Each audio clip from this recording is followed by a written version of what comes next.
And the guy's like, what? And she, I don't know, explains what's going on. And so, um, yeah, so now, like, the guy, now we're about to get switched rooms and stuff. And, I should also, there's like alarm clock noises too, like in between that. I forgot. This happened such a long time ago. I'm like trying to think like chronologically what all happened. Hey, it's a shame to point to the word. This will be New Age Part 3. My last video, I wanted to apologize. All my like memory ran out, and so just stopped where it did. So I apologize for that. So I'll try to catch it up.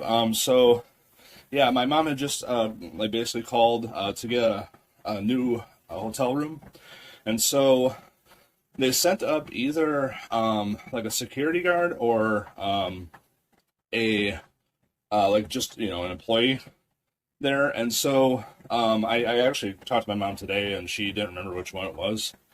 So yeah, there's a whole bunch of like alarm like clock noises in between, and then I'm just gonna go over it real quick.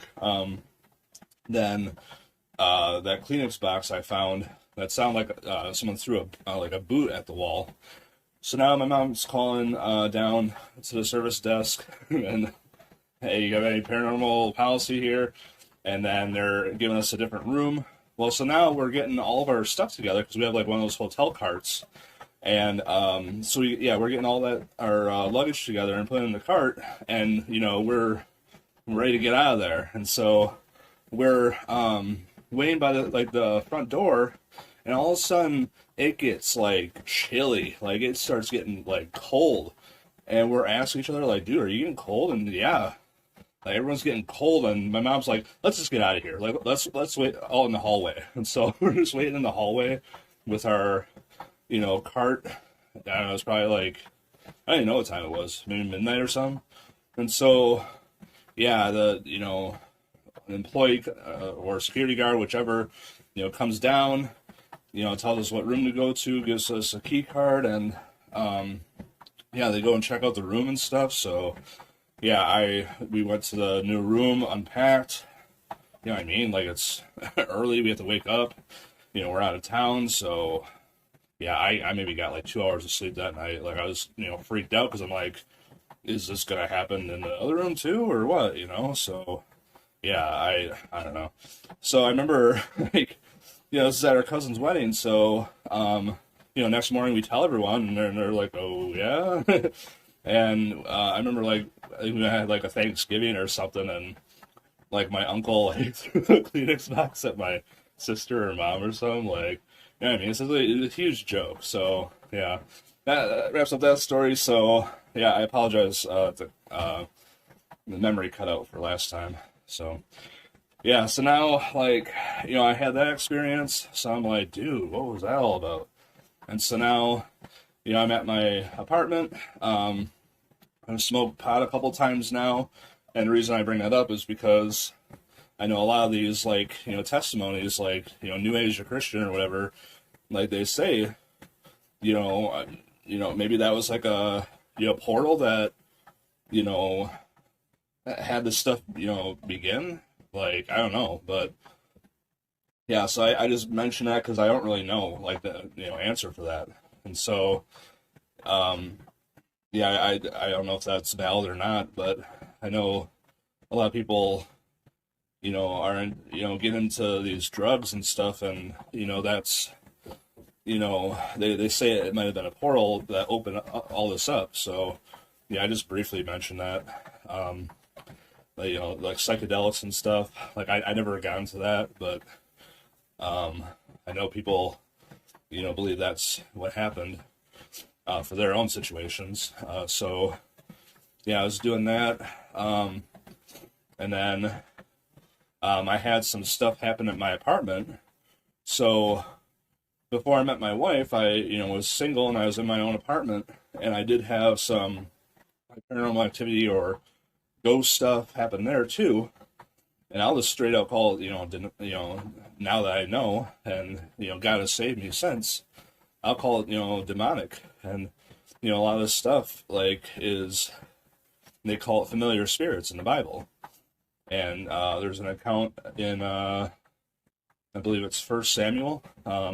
You just look up Witch of Endor, Endor. And so, that'll give you an account right there of, familiar spirits. So, yeah, but like the experience I had at my apartment, I, it was a crappy one-bedroom apartment, and it had one of those, like drains, that you plug your tub with, and it was like on a chain, and so it was like a little rubber thing you put, to drain your tub. It was on a chain, and so when I would take a shower, like I would wedge that in between like two big bottles of like shampoo and conditioner, so it wouldn't fall.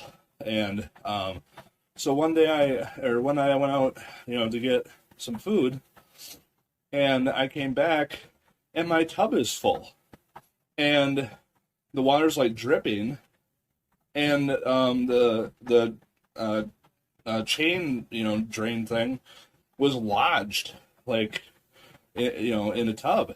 I'm like, what? And I go to pull it out, and I had to use some force to get it out and drain all the water. I'm like, what the crap? Like sometimes I work like nights, and yeah, if I went to got home, like if I would have went like straight to work, my whole apartment might have been flooding. So, and I lived on a second story, so that'd be horrible.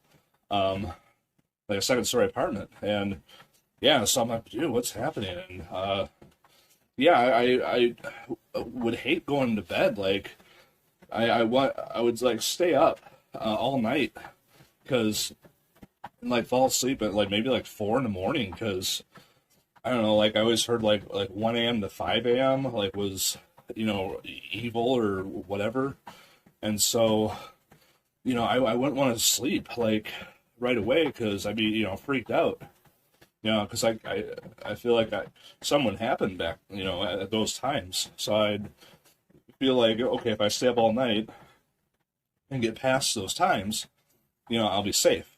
And so, yeah, I'd like, stay up, hardly get any sleep. And yeah, I was like, afraid. I was afraid to go to sleep. And so, I think I'll maybe tell one more story. So, yeah, I finally met a girlfriend who's my wife now, and, we moved into her apartment, and whatever I had, I brought in over there. And so there's this one story where I'm trying to think chronologically, like what all happened first, because there's like a whole bunch of stories that happened in this apartment. So I'll probably say more in like another video or two, but I'll start out with this story. So I'm like laying in bed. My wife's at work. We both work third shift. And so I'm laying in bed, and I had a night off. And so I had a cell phone, and, this is like 11 years ago, so, an older cell phone. And all of a sudden, like, so I have a phone here, the screen was down, like on my bed. And so, it's really dark.